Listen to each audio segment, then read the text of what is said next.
ఎత్తైన కొండపైన ఏకాంతముగా చేరి రూపాంతర అనుభవము పొందా ప్రార్థించు ఓ ప్రియుడా, ప్రార్థించు ఓ ప్రియుడా. ఎత్తైన కొండపైన ఏకాంతముగా చేరి రూపాంతర అనుభవము పొందా ప్రార్థించు ప్రియుడా, ప్రార్థించు ప్రియుడా. Praise the Lord. మన ప్రభువైన యేసుక్రీస్తు వారి నామమున మీ అందరికీ కూడా శుభములను తెలియజేస్తూ ఉన్నాను. అందరు బాగున్నారా? ఒంటరి ప్రయాణంలో ఎవరు నాకు తోడు లేరు, నన్ను ఆదరించేవారు లేరు, నన్ను ఓదార్చేవారు లేరు, నాకు సహాయం చేసేవారు లేరు అని నువ్వు అనుకుంటున్నావేమో. నీ ప్రతి ఆందోళన నుండి, నీ ప్రతి పరిస్థితి నుండి విడుదలను అనుగ్రహించే గొప్ప దేవునికే మహిమ కలుగునుగాక. మీ కొరకు అనుదినము ప్రార్థన చేస్తున్నాం. మీ జీవితాలలో ప్రభు సంతోష సమృద్ధిని ఆయన అనుగ్రహించునుగాక. ఇంకా ఆలస్యం చేయకోకుండా ప్రార్థనతో మన హృదయాలను సిద్ధపరచుకుంటూ ఉందాం. మమ్మలను మిక్కిలిగా ప్రేమించిన మా ప్రియ పరలోకపు తండ్రి, మీ ఘనమైన నామమును బట్టి మీకు వందనాలు. ఇలా ప్రతి వారము కూడా అద్భుతమైనటువంటి నీ మాటలను ధ్యానం చేసుకోవడానికి మీరు మాకు కృపనిచ్చారు. ఇది కేవలము మీరు మాకు అందిస్తున్నటువంటి వాక్కు. మీకే మహిమ కలుగునుగాక. తండ్రి, ఈ వారము మేము ధ్యానం చేసుకోబోతున్నటువంటి అంశంలో ఉన్న ప్రతి మర్మాలను మీరు మాకు బోధించి అందులో ఉన్నటువంటి మాధుర్యాన్ని మాకు తెలిసేటట్లుగా మీరు చేయమని నజరేయుడైన యేసుక్రీస్తును శక్తి కలిగిన నామములో అతి వినయముతో అడిగి వేడుకొంచున్నాను తండ్రి, ఆమేన్. నా ప్రియమైన దేవుని బిడ్డలారా, ఈ వారం కూడా లూకా సువార్త 15వ అధ్యాయంలో ఉన్నటువంటి ఒక అద్భుతమైనటువంటి ఉపమానాన్ని మనం ధ్యానం చేసుకోబోతున్నాం. అందరికీ కూడా సులువుగా అర్థం కావాలని ఆయన ఉపమాన రీతిగా బోధిస్తూ వచ్చారు. ఈ లూకా సువార్త 15వ అధ్యాయాన్ని గనక మనం చూసుకున్నట్లయితే ఇందులో 32 వచనాలు ఉంటాయి. ఈ 32 వచనాలు ప్రాముఖ్యంగా 3 భాగాలు చేయబడ్డాయి. 3 నుండి 7 వరకు తప్పిపోయి తిరిగి దొరికినటువంటి గొర్రె గురించి రాయబడుతూ ఉంది. 8 నుండి 10 వచనాలు గనక మనం చూసుకున్నట్లయితే ఒక స్త్రీ దగ్గర 10 నాణ్యాలు ఉంటాయి. ఆ 10 నాణ్యాలలో ఒక నాణ్యము ఆమె కోల్పోవటం జరుగుతుంది. ఆమె దీపాన్ని వెలిగించుకొని ఆ పడిపోయినటువంటి ఆ ఒక్క నాణ్యమును వెతికి సంపాదించుకున్నట్లుగా మనం చూడగలం. ఈ చివరి ఉపమానం 11వ వచనం నుండి 32వ వచనం వరకు తప్పిపోయి తిరిగి వచ్చినటువంటి కుమారుని గురించి రాయబడుతూ ఉంది. ఈ 3 ఉపమానాలు కూడా ప్రాముఖ్యమైనవే. ఈ 3 ఉపమానాలు కూడా ఒకటే సందర్భాన్ని గురించి యేసు వారు విశదీకరించి చెప్పినటువంటి మాటలు. మనుష్యుడు ఎవరో చెప్పినటువంటి మాటలు ఎంత మాత్రము కాదు. సింపుల్గా మనం చెప్పాలి అనంటే earthly stories with heavenly meaning. ఈ లోక సంబంధమైనటువంటి కథలు చెప్తున్నారు, కానీ అవి పరలోకానికి సంబంధించినటువంటి అర్థాలను చేకూర్చుకునేవిగా ఉన్నట్లుగా మనం ఇక్కడ చూస్తూ ఉన్నాం. ఈ మొదటి సందర్భంలో ఒక దగ్గర 100 గొర్రెలు ఉంటే ఆ 100 గొర్రెలలో ఒక గొర్రె తప్పిపోతూ ఉంటుంది. ఆ తప్పిపోయినటువంటి ఆ ఒక్క గొర్రెను వెతకటానికి మంచి కాపరి వెళ్ళి ఆ తప్పిపోయిన గొర్రెను వెతికి తిరిగి ఇంటికి వచ్చిన తర్వాత తన స్నేహితులందరినీ కూడా మరి పిలిచి చక్కటి విందు చేసుకున్నట్లుగా మనం చూస్తూ ఉన్నాం. యేసుప్రభు వారి యొక్క ముఖ్యమైన ఉద్దేశం ఏంటి అనంటే, నశించుచున్నటువంటి గొర్రెల యొద్దకే నేను పంపబడి ఉన్నాను అని ఆయన సింబాలిక్గా అక్కడ చెప్తున్నట్లుగా మనం చూస్తూ ఉన్నాం. లోకములో నశించిపోతున్నటువంటి జనుల యొద్దకే మంచి కాపరి అయినటువంటి యేసయ్య తిరిగి వచ్చినట్లుగా మనం చూస్తున్నాం. నేటి దినాల్లో మనం చూస్తే వాక్యము కంటే కూడా, సువార్త కంటే కూడా, క్రీస్తు ప్రభుల వారి యొక్క సిలువ కంటే కూడా అద్భుతాలు, ఆశ్చర్యమైన కార్యాల మీదనే, ప్రవచనాల మీదనే నిలబడే సంఘాలు అనేకములు కనపడుతూ ఉన్నాయి. అవి తప్పని నేను అనటం లేదు, కానీ ప్రజలు దురద చెవులు గలవారై అనేకమైనటువంటి కల్పన కథలకు, వారికి ఇష్టమైనటువంటి బోధలకు అట్రాక్ట్ అయిపోయి సత్యమును తెలుసుకోలేక విశ్వాసములో పడిపోయి సాతాను ఉచ్చులో చిక్కుకొని పోతున్నారు. కానీ ఈరోజు దేవుడు మాట్లాడుతున్న విషయం ఏంటో తెలుసా?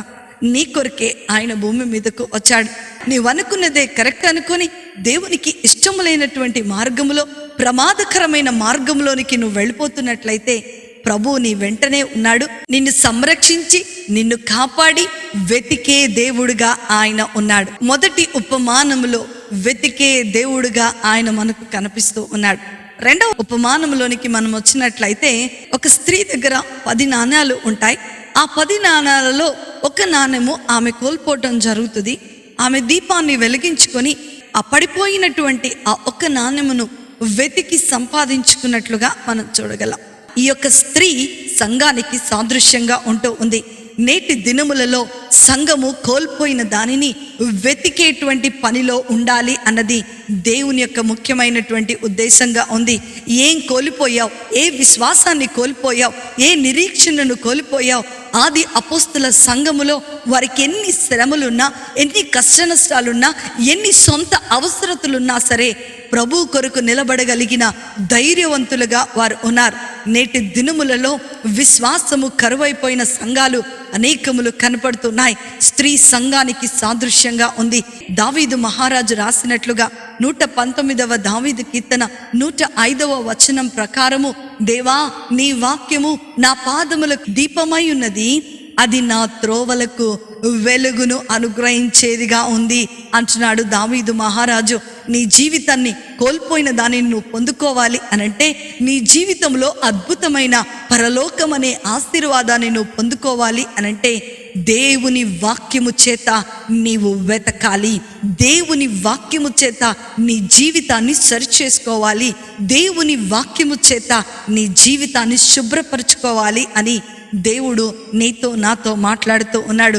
మొదట ఆయన వెతికే దేవుడిగా ఉన్నాడు. 2, ఆమె వాడుతున్నటువంటి 2 పదాలు దీపము, ఊడ్చుట, ఈ 2 కూడా దేవుని వాక్యానికి ముంగుర్తుగా ఉంటూ ఉన్నాయి. దేవుని యొక్క వాక్యము నీ జీవితంలో ఉండాలి. నువ్వు ఎప్పుడు ఈ వాక్యాన్ని చదువుతావు? నువ్వు ఎప్పుడు ఈ వాక్యములో ఉన్న మర్మాన్ని ధ్యానం చేసుకుంటావు? ఈ వాక్యములో బంగారు నాణెము కంటే విలువైనటువంటి నాణెములు కలవని, ఈ వాక్యములో అద్భుతమైన ఆశీర్వాదాలు కలవని, ఈ వాక్యములో అద్భుతమైన జీవితము కలదని దేవుడు సింబాలిక్గా ఈరోజు నీతో నాతో మాట్లాడుతూ ఉన్నాడు. నా ప్రియమైనటువంటి సంగమా, ఈరోజు వాక్యం వింటున్నటువంటి నీవు నేను ఒకవేళ గనక తప్పిపోయినట్లే గాలించి నీ ఆశీర్వాదాన్ని పొందుకునేటట్లుగా నీవు ప్రయత్నం చేయాలని నేను మనవి చేస్తూ ఉన్నాను. ఇంకా మన 3వ సందర్భాన్ని గనక చూస్తే, ఈరోజు ప్రాముఖ్యంగా మనము తప్పిపోయిన కుమారుని గురించే ధ్యానం చేసుకోబోతున్నాం.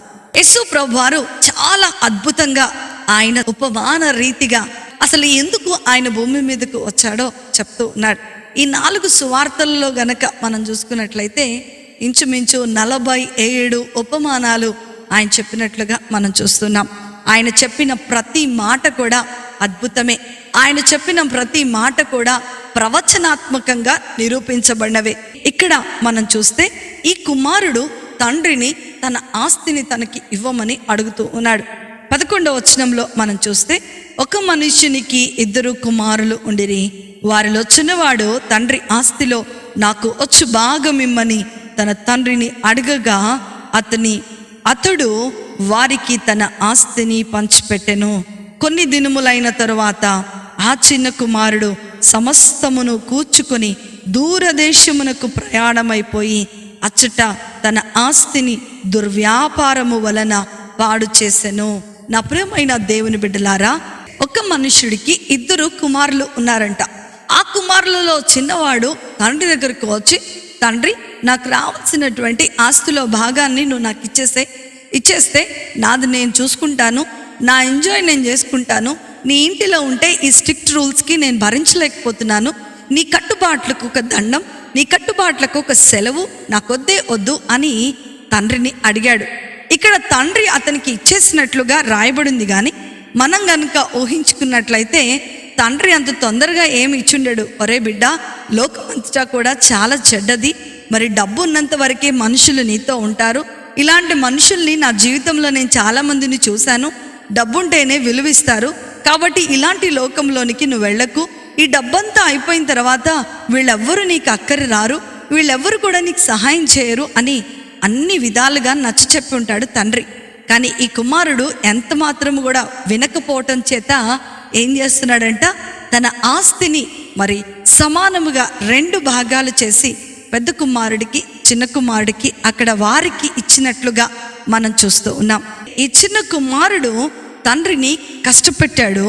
ఈ చిన్న కుమారుడు తండ్రి మాటకు చెవియొగ్గలేదు. ఈ చిన్న కుమారుడు తనకు రావాల్సినటువంటి ఆస్తిని ఇచ్చేయి అని తండ్రి మీద ఒత్తిడి చేసినట్లుగా మనం చూస్తూ ఉన్నాం. నా ప్రియమైన దేవుని బిడ్డలారా, our father nose our future.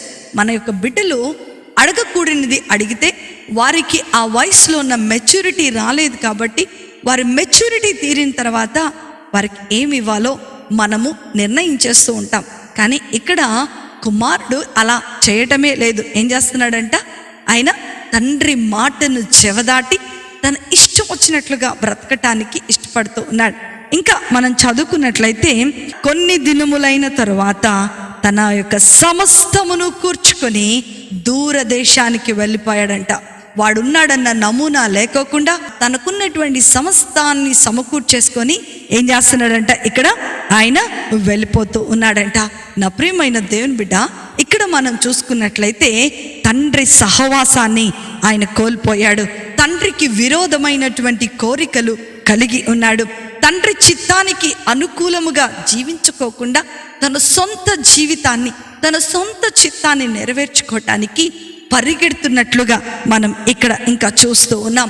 నీ ఇష్టము, నీ చిత్తము, నీది అన్నది లేకోకుండా నాకు కావాలి, నా ఇష్టము, నాకు ఇష్టం వచ్చినట్లుగా నేను బ్రతుకుతాను అని ఇక్కడ నిర్ణయం తీసుకున్నట్టుగా మనం చూస్తూ ఉన్నాం. తండ్రికి యాంటీగా జీవిస్తూ ఉన్నాడు. తండ్రికి ఇష్టం లేనటువంటి సహవాసంలోకి వెళ్ళిపోయాడు. తండ్రికి ఇష్టం లేనటువంటి కోరికలు కలిగి ఉన్నాడు. తండ్రి సహవాసాన్ని విడిచిపెట్టి ఈ లోక సహవాసంలోనికి వెళ్ళిపోయినట్లుగా మనం ఇక్కడ 13వ వచనంలో మనం చూసుకుంటూ ఉన్నాం.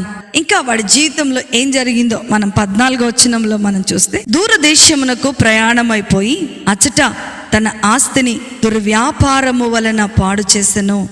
అదంతయు ఖర్చు చేసిన తర్వాత ఆ దేశమందు గొప్ప కరువు రాగా వాడు ఇబ్బంది పడసాగి వెళ్ళి ఆ దేశస్థులలో ఒకని చెంత చేరెను.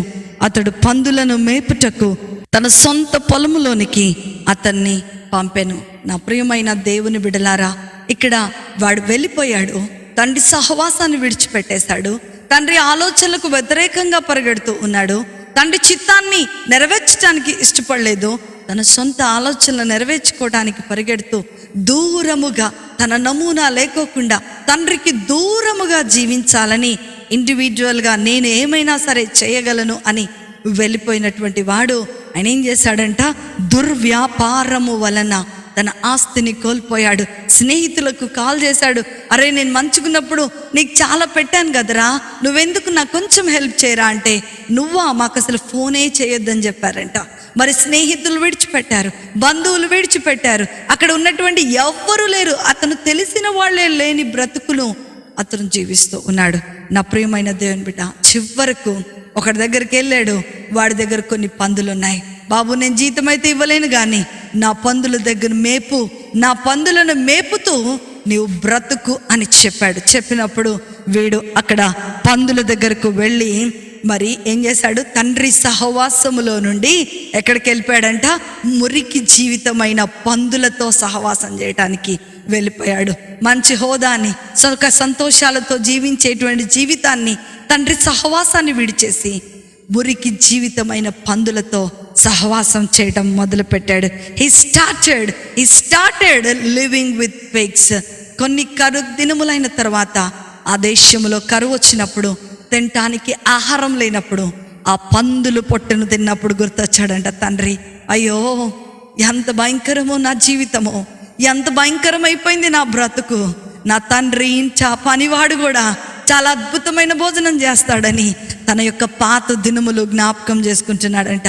ఈరోజు ఆ చిన్న కుమారుడు ఏం చేస్తున్నాడో తెలుసా, నా తండ్రి ఇంటికి వెళ్ళిపోతే బాగుండు, నా తండ్రి ఇంట చాలా గొప్ప దీవెనలు ఉన్నాయి, పనివాడు సైతం చాలా చక్కటి ఆహారం తింటాడు, కాబట్టి నేను నా తండ్రి ఇంటికి వెళ్ళటమే మంచిది అని ఆ చిన్న కుమారుడు ఆలోచిస్తూ ఉన్నాడు. అందుకనే యెషయా గ్రంథకర్త 65వ అధ్యాయం 2వ వచనములో ఏమంటాడంటే, తమ ఆలోచనలను అనుసరించి చెడు మార్గమును నడుచుకొనుచు లోబడనొల్లని ప్రజల వైపుకు దినమంతయు నా చేతులు చాపుచున్నాను అని దేవుడు మాట్లాడుతూ ఉన్నాడు. చేర్చుకునేటువంటి దేవుడు, ఆయన చేర్చుకునేటువంటి దేవుడు. ఇంకా మనం చదువుకున్నట్లయితే 16వ వచనంలో, వాడు పందులు తిను పొట్టులో తన కడుపు నింపుకొని ఆశపడును గాని ఎవడునూ వానికి ఏమీ ఇయ్యలేదు. అయితే బుద్ధి వచ్చినప్పుడు వాడు నా తండ్రి యొద్ద ఎంతమంది కూలివాండ్రకు అన్నము సమృద్ధిగా ఉన్నది, నేనైతే ఇక్కడ ఆకలికి చచ్చిపోతున్నాను.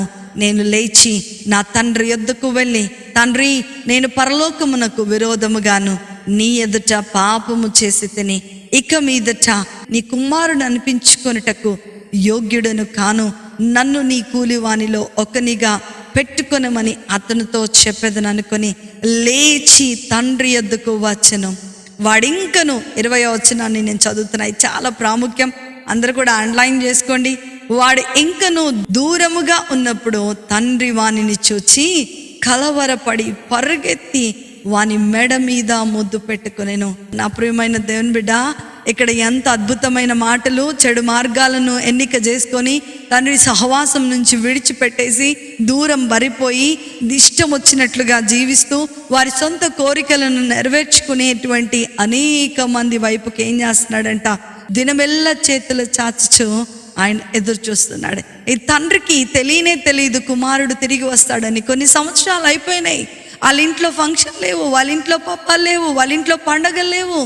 కుమారుడు ఏమైపోయాడో అని తండ్రి చింతపడుతున్న సమయంలో దూరముగా ఉన్నటువంటి ఆ కుమారుని ఏం చేశాడంట, గుర్తుపట్టి ఎదురు పరిగెట్టుకుంటూ వస్తున్నట్లుగా మనం ఇక్కడ చూస్తూ ఉన్నాం. వాడు ఇంకనూ దూరముగా ఉన్నప్పుడు తండ్రి వాడిని చూశాడు అని ఇక్కడ రాయబడుతూ ఉంది. నా ప్రియమైన దేవుని బిడ్డలారా, ఈరోజు ఈ తప్పిపోయిన కుమారుని యొక్క జీవితాన్ని గనక మనం చూసుకున్నట్లయితే దేవునికి విరోధమైనటువంటి కోరిక కలిగి ఉన్నాడు, దేవునికి విరోధమైనటువంటి ప్రదేశానికి వెళ్ళిపోయాడు, దేవునికి విరోధమైనటువంటి పని చేశాడు, దేవునికి విరోధమైనటువంటి సహవాసాన్ని కోరుకున్నాడు, దేవునికి విరోధమైనటువంటి స్థానములో నిలబడ్డాడు. అయినా సరే ప్రేమ కలిగినటువంటి దేవుడు యెషయా గ్రంథం 1వ అధ్యాయం 18వ వచనం ప్రకారము, రండి మన వివాదము తీర్చుకుందాం, మీ పాపములు రక్తం వలె ఎర్రగా ఉన్నా సరే వాటిని నేను హిమము వలె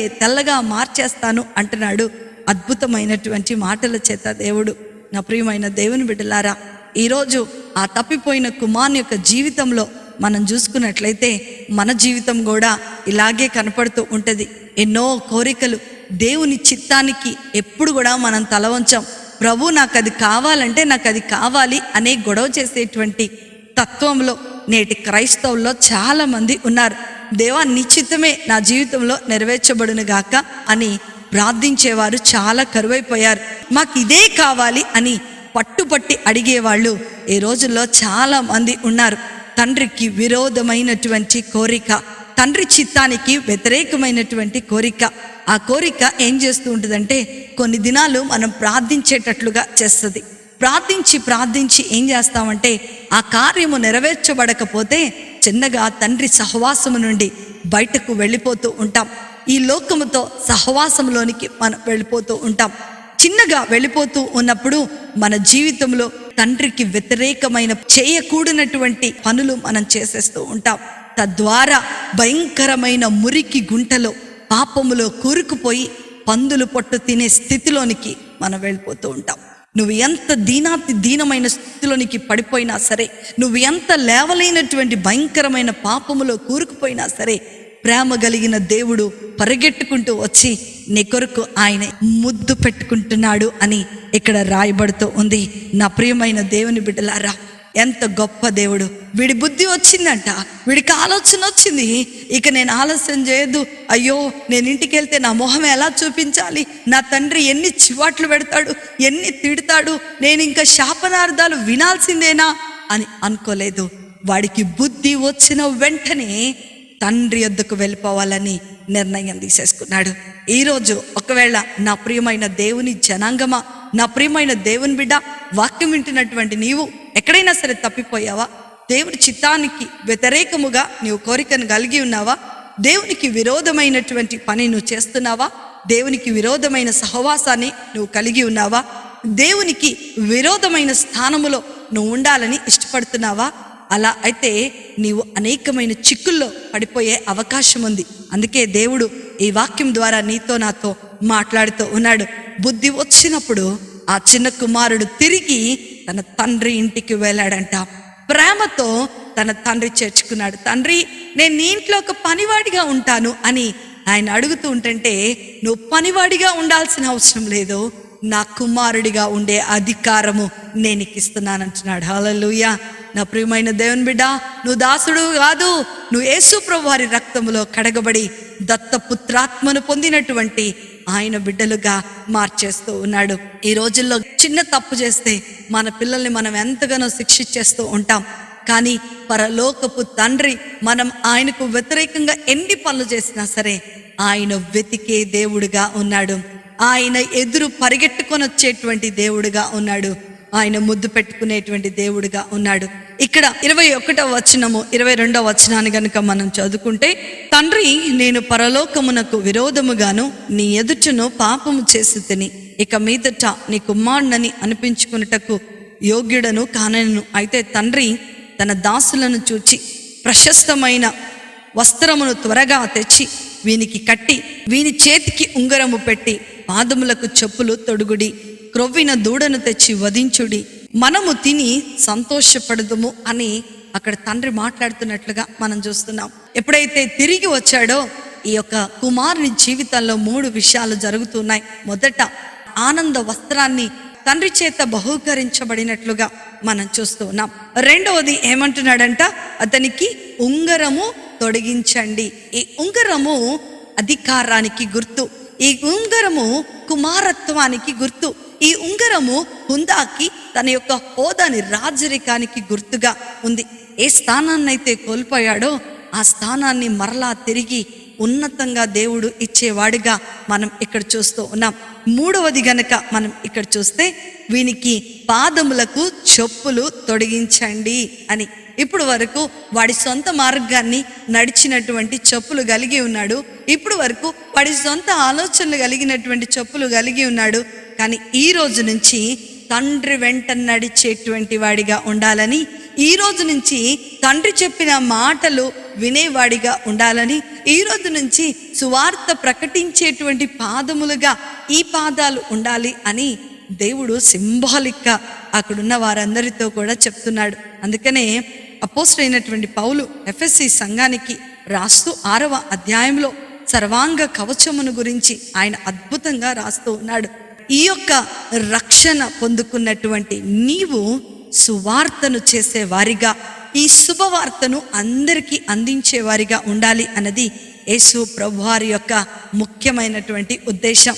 నా ప్రియమైన దేవుని బిడ్డ, నా జీవితంలో నాకు చాలా ఇష్టమైనటువంటి పాట ఏంటి అని అంటే, ఒక పాపి మారితే పరలోకాన్న చాలా అద్భుతమైనటువంటి విందు జరుగుతుంది. ఒక పాపి మారితే దేవదూతలందరూ కూడా చాలా సంతోషముగా స్తుతులు చెల్లిస్తారు అని ఆ యొక్క భక్తుడు రాశాడు. నేను ఎప్పుడు కూడా పాడుకుంటూ ఉంటాను. అవును, ఒక పాపి మారితే పరలోక రాజ్యములో సంబరం, నీవు తిరిగి వస్తే పరలోక రాజ్యములో విందు. ఈరోజు వాక్యం వింటున్నటువంటి నా ప్రియమైన దేవుని జనాంగమా, ఇక్కడ నిజంగా చూసినట్లయితే తండ్రి విజయము సాధించినట్లే. ఏ కార్యాన్ని సంపూర్తి చేయడానికైతే దేవుడు భూమి మీదకి వచ్చాడో ఆ కార్య సంపూర్తిని కూడా ఆయన అక్కడ మనతో మాట్లాడుతున్నట్లుగా మనం చూస్తున్నాం. ఈ ఉపమానంలో ఇంకొక కుమారుడు కూడా ఉన్నాడు, అదే పెద్ద కుమారుడు. మీ అందరినీ ఒక ప్రశ్న వేయాలని నేను అనుకుంటూ ఉన్నాను. ఇక్కడ తప్పిపోయినటువంటి కుమారుడు ఎవరు అని మనం అడగంగానే చక్కని సమాధానం ఎవరు చెప్తారంటే, అందరూ కూడా చిన్న కుమారుడు, మరి చాలా దుర్వ్యాపారాలు చేశాడు, ఆస్తినంతా కూడా తండ్రి మాటను వినకోకుండా తీసుకొని వెళ్ళిపోయాడు. కాబట్టి అన్న ఎప్పుడు కూడా మంచోడు, సాఫ్ట్ గోయింగ్, చాలా మంచి నేచర్ కలిగిన వాడు, తండ్రిని అంటిపెట్టుకొని ఉన్నాడు, తండ్రి ఇచ్చింది హ్యాపీగా తీసుకున్నాడు, ఎప్పుడు ఫ్రెండ్స్తో ఎంజాయ్ చేసింది లేదు, ఎప్పుడు కూడా పార్టీస్ చేసుకున్నది లేదు. కాబట్టి ఆ అబ్బాయి చాలా మంచోడు, ఇంటికి పెద్దవాడు. ఆ చిన్నవాడు ఉన్నాడే చాలా వరస్ట్ ఫెలో, ఎప్పుడు చూడినా తాగుడు తిరుగుడు, మరి రోడ్డు మీద తిరగటమే అని మాట్లాడుకుంటూ ఉన్నారేమో. బహుశా ఇక్కడ ఈ పెద్ద కుమారుడి యొక్క జీవితం కూడా మనం ధ్యానం చేసుకోవాలి. ఇది మర్చిపోయే విషయం ఏం కాదు. వీడి జీవితాన్ని కనుక మనం చూసుకున్నట్లయితే అందరి ఎదుట మంచి వ్యక్తిత్వాన్ని కలిగిన వాడిగా కనబడుతూ ఉన్నాడు. కానీ అంతరంగంలో వాడికి చాలా కోపం ఉన్నట్లుగా, తండ్రి ఇంట్లోనే ఉంటూ తండ్రికి చాలా దూరంగా జీవిస్తున్నట్లుగా మనం ఈ లేఖన భాగంలో యేసు ప్రభువారు చెప్తున్నట్లుగా మనం చూస్తున్నాం.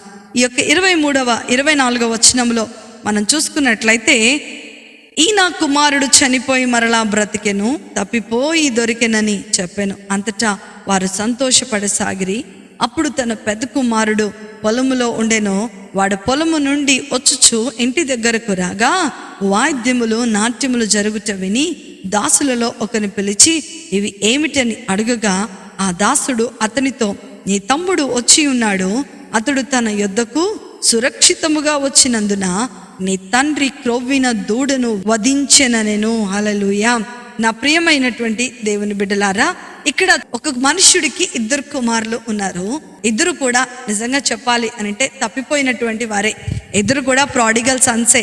ఒక్కరి గురించే మనం మాట్లాడుకుంటాం, కానీ ఈయనేం చేస్తున్నాడంట, వచ్చాడు తండ్రి దగ్గరకు వెళ్ళి, నాన్న ఏంటి హ్యాపీనెస్, ఇంత పండగ చేస్తున్నావేంటి అని తన తండ్రిని అడగడం లేదు. కానీ బయట ఉన్నటువంటి ఒక దాసుని పిలిచి అతన్ని అడుగుతున్నాడు, ఏం జరుగుతుంది ఇక్కడ షో, ఎందుకు ఇవన్నీ కూడా ఇప్పుడు వరకు పండగలు లేవు, తమ్ముడు వెళ్ళిపోయిన తర్వాత ఇన్ని సంవత్సరాలు ఏ ఫెస్టివల్ సెలబ్రేషన్ లేదు, బర్త్డే సెలబ్రేషన్స్ లేవు, అసలు పెళ్ళిళ్ళు లేవు, ఫంక్షన్స్ లేవు, ఏమీ లేవు, విందులు లేవు, వాట్ హ్యాపెండ్ టుడే, ఏమైపోయింది ఈరోజు అని అక్కడ బయట నిలబడి ఆ దాసుని అడుగుతున్నట్లుగా మనం చూస్తూ ఉన్నాం. నా ప్రియమైన దేవుని బిడ్డ, వీళ్ళిద్దరు కూడా తప్పిపోయినటువంటి వారే. వీళ్ళిద్దరు కూడా తండ్రి చేత సమానంగా ప్రేమించబడ్డవారే. కానీ ఒకడేమో బుద్ధి వచ్చి తండ్రి యొద్దకు తిరిగి వస్తే, ఒకడేమో వేషధారిగా జీవిస్తున్నాడంట.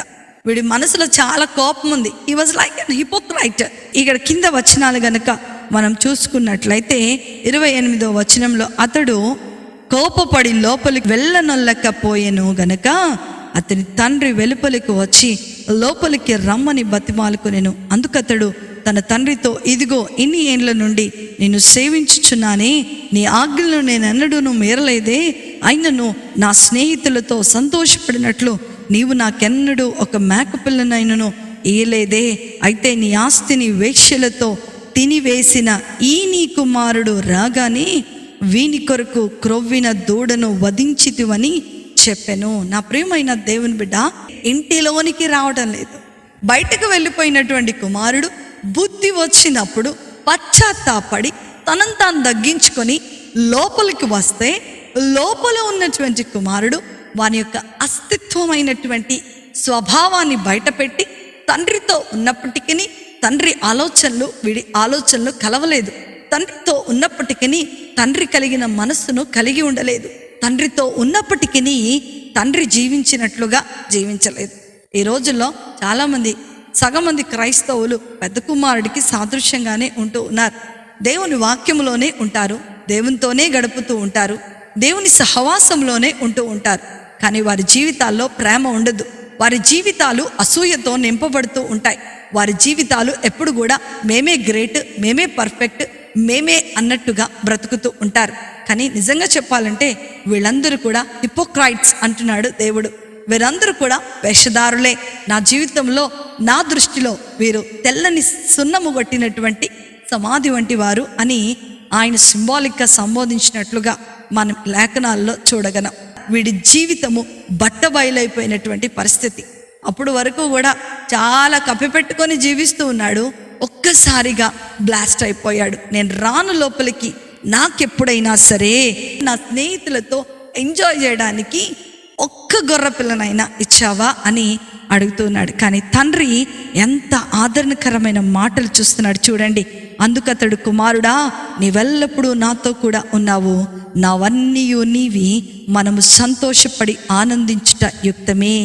ఈ నీ తమ్ముడు చనిపోయి తిరిగి బ్రతికెనని చెప్పి తప్పిపోయి దొరికెనని అతనితో చెప్పాను. వీడేం చేస్తున్నాడో చూడండి. ఇక్కడ దుర్వ్యాపారము చేసి వాడి ఆస్తిని పోగొట్టుకున్నాడని యేసు ప్రభు వారు చెప్తూ ఉంటుంటే, వీడు ఇక్కడ ఏం చెప్తున్నాడంట, వేశ్యలతో తన సొమ్మును వ్యర్థం చేసేసాడు అని చెప్తూ ఉన్నాడు. అంటే దేవుని మాట ఒకటి చెప్తే వీడు ఇంకొక మాటను చెప్తూ ఉన్నాడు. ఈ రోజుల్లో చాలామంది క్రైస్తవులు కూడా ఇలాగే ఉన్నారు. సంఘ కాపరులు వాక్యం చెప్తూ ఉంటే వీళ్ళు ఇంకొకలాగా అర్థం చేసుకొని వాళ్ళు ఏం చేస్తారంటే దానికి కొంచెం మసాలా కలిపి మమ్మల్నే అన్నారు, మమ్మల్నే టార్గెట్ చేశారు, మేము ఇంతకాలం చర్చికి నమ్మకంగా ఉన్నాం, మేము ఇంతకాలము క్రైస్తవులముగా నమ్మకంగా బ్రతుకుతున్నాం, మాకు తెలియనిదా ఈ వాక్యము, మాకు తెలియనిదా ఈ యొక్క తత్వము అని ఏం చేస్తారో తెలుసా, వాళ్ళకు వాళ్ళే వక్రీకరించుకొని ఈ వాక్యాన్ని వాళ్ళకు అనుకూలముగా వాళ్ళు నీతిమంతులుగా కనపడేటట్లుగా చేస్తారు. యేసు ప్రభువు వారు చెప్పాలనుకున్నటువంటి మాట అదే. ఈ శాస్త్రులు పరిచయాలు కూడా ఇలాంటి వాళ్ళే. నేనొక్కటి చెప్తూ ఉంటుంటే వీళ్ళు వాళ్ళకి అనుకూలముగా మార్చేస్తున్నారు అని దేవుడు ఈ సందర్భం ద్వారా తెలియజేస్తూ ఉన్నాడు. నా ప్రియమైన జనాంగమా, దేవుని యొక్క మాటలు ఎప్పుడు కూడా నిరర్థకము కావు. బైబిల్లో లెక్కించబడిన ప్రతి మాట దేవుని యొక్క జీవముతో కూడినటువంటి మాటలే. అవి జుంటెత్తేనే దారాల కంటే మధురమైనవి. ఈరోజు ఇద్దరు తప్పిపోయిన కుమారులను మనం చూస్తూ ఉన్నాం. కానీ అంతకంటే చాలా ముఖ్యమైనది ఏంటో తెలుసా, ఇద్దరిని సమానంగా ప్రేమిస్తున్నటువంటి తండ్రి ప్రేమను మనం చూస్తూ ఉన్నాం. దీని తప్పిపోయిన కుమారుని యొక్క ఉపమానము అనటం కంటే కూడా ఉన్నతమైనటువంటి తండ్రి యొక్క ప్రేమ అని చెప్పటం చాలా చాలా బాగుంటుంది. తప్పిపోయిన కుమారుడి గురించి చెప్పడం నాకు అంతగా నచ్చలేదు, కానీ ఇది చదువుతున్నప్పుడు తండ్రి ప్రేమ ఎంత గొప్పది, తహతహలాడుతూ ఉంది. నశించిపోతున్నటువంటి నీవు, లోకములో భ్రష్టత్వంలోనికి వెళ్ళిపోతున్నటువంటి నీవు, ఆయన చేతుల్లో నుంచి జారిపోతున్నటువంటి నీవు ఆయన దగ్గరకు రావాలి అని ఆయన ఆశపడుతూ ఉన్నాడు. నా ప్రియమైన దేవుని బిడ్డలారా, ఈరోజు ఈ వాక్యం ద్వారా దేవునితో నాతో మాట్లాడుతున్నాడు. అందుకనే ఏమంటున్నాడంట, సహోదర ప్రేమ కలిగి ఉండాలి. నీ సహోదరుడు బలహీనతలో నుండి బయటకు వచ్చినప్పుడు నీవు వాణ్ణి బలపరిచేవాడిగా ఉండాలి అని యేసు ప్రభువు వారు పదే పదే చెప్పినట్లుగా మనం చూస్తున్నాం. అందుకనే యాకోబు రాసినటువంటి పత్రిక 5వ అధ్యాయము 19 నుండి 20 వచనాలు కనుక మనం చదువుకున్నట్లయితే అక్కడ కూడా ఒక చక్కటి మాటలు ఉన్నాయి. నా సహోదరులారా, మీలో ఎవడైనను సత్యము నుండి తొలగిపోయినప్పుడు మరి ఒకడు అతన్ని సత్యమునకు మళ్లించిన ఎడల పాపిని వాని తప్పుడు మార్గము నుండి మళ్లించువాడు మరణము నుండి ఒక ఆత్మను రక్షించి అనేక పాపములను కప్పివేయినని తాను తెలుసుకొనవలెను. హల్లెలూయా. నా ప్రియమైన దేవుని బిడ్డ ఏం బోధిస్తున్నాడు, సంబోధిస్తున్నాడు. నీ కుమారుడు వచ్చాడు కదా, పార్టీ చేస్తున్నావు కదా అంటున్నాడు. నా తమ్ముడు వచ్చాడు అనట్లేదు వీడు, ఏమన్నాడు, నీ కుమారుడు. కానీ దేవుని వాక్యం ఏం చెప్తుందో తెలుసా, తప్పిపోయిన ఒకడు నీ సహోదరుడు తిరిగి వచ్చినప్పుడు వానిని నీవు సంరక్షించాలి. ఈ రోజుల్లో మనం చూస్తున్నట్లయితే ఒకడు పాపం చేసి ఒకడు ఘోరమైన రోత జీవితాన్ని జీవించి సంఘానికి గనుక వస్తే వీడు పాపి అని ఒక ముద్ర వేసేస్తూ ఉంటాం. నా ప్రియమైన దేవుని బిడ్డ, ఈ ఉపమానం ద్వారా దేవుడు అనేకమైనటువంటి విషయాలు మనకు నేర్పిస్తూ ఉన్నాడు.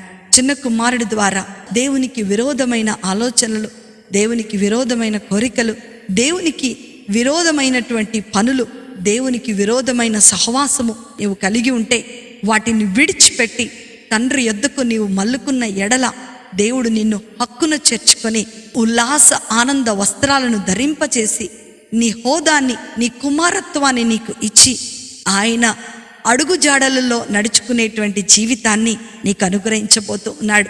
అంత మాత్రమే కాకుండా ఒకవేళ పెద్ద కుమారుడు లాగా ఇప్పుడు వరకు కూడా సహోదరుని ప్రేమించకుండా నేను నీతిమంతుడను, నేను భక్తిపరుడను అనుకుంటూ వేషధార జీవితాన్ని జీవిస్తూ తండ్రి ఇంటనే ఉంటూ తండ్రికి దూరంగా నువ్వు జీవిస్తున్నట్లయితే నిన్ను కూడా ప్రభు పిలుస్తూ ఉన్నాడు. ప్రేమ కలిగినటువంటి తండ్రి ఇద్దరిని సమానంగా ప్రేమిస్తూ ఉన్నాడు. ఇద్దరిని కూడా హక్కున చేర్చుకుంటున్నాడు. ఇద్దరి నిమిత్తము కూడా ఆయన విందు చేస్తూ ఉన్నాడు. ఈరోజు నువ్వు ఏ కోణంలో, ఏ కేటగిరీలో ఉన్నావో నీకు ఖచ్చితంగా తెలుసు. కాబట్టి ఒకవేళ నీవు గనక ఈ కేటగిరీలో ఉన్నట్లయితే ప్రభు చేతులు నీ కొరకు చాచబడి ఉన్నాయి. ఆయన ఎవరు నా దగ్గరకు వస్తారు, ఎవరి పాపములు నేను హిమము వలె మార్చాలి, ఎవరికి ఉల్లాస వస్త్రాన్ని నేను ధరింపచేయాలి, ఎవరిని నిత్య రాజ్యములో ఆ గొర్రెపిల్ల మహోత్సవములో పాలిభాగస్తులు చేయాలి అని ఆయన ఎదురు చూస్తూ ఉన్నాడు. ఈ భూమి మీద ఉన్నంత కాలమే నీవు క్షమించు దేవా అంటే క్షమించేటువంటి సమీపములో ఉంటాడు ఆయన. ఒకవేళ దేవుని రాకడ సమీపముగా ఉండి ఈ రోజుల్లో మనం చూస్తే హఠాత్తుగా చనిపోతూ ఉన్నారు. మన మరణం ఎప్పుడో, క్రీస్తు రాకడెప్పుడో మనకు తెలియదు. కాబట్టి ఆయన చేతుల్ని కొరకు చాచబడి ఉన్నాయి. మొదటి ఉపమానములో వెతికే దేవుణ్ణి మనం చూసాం. రెండవ ఉపమానములో గాలించే దేవుణ్ణి మనం చూసాం. మూడో ఉపమానములో పరిగెత్తుకుంటూ నీ యొద్దకు వచ్చేటువంటి దేవుణ్ణి మనం చూస్తూ ఉన్నాం.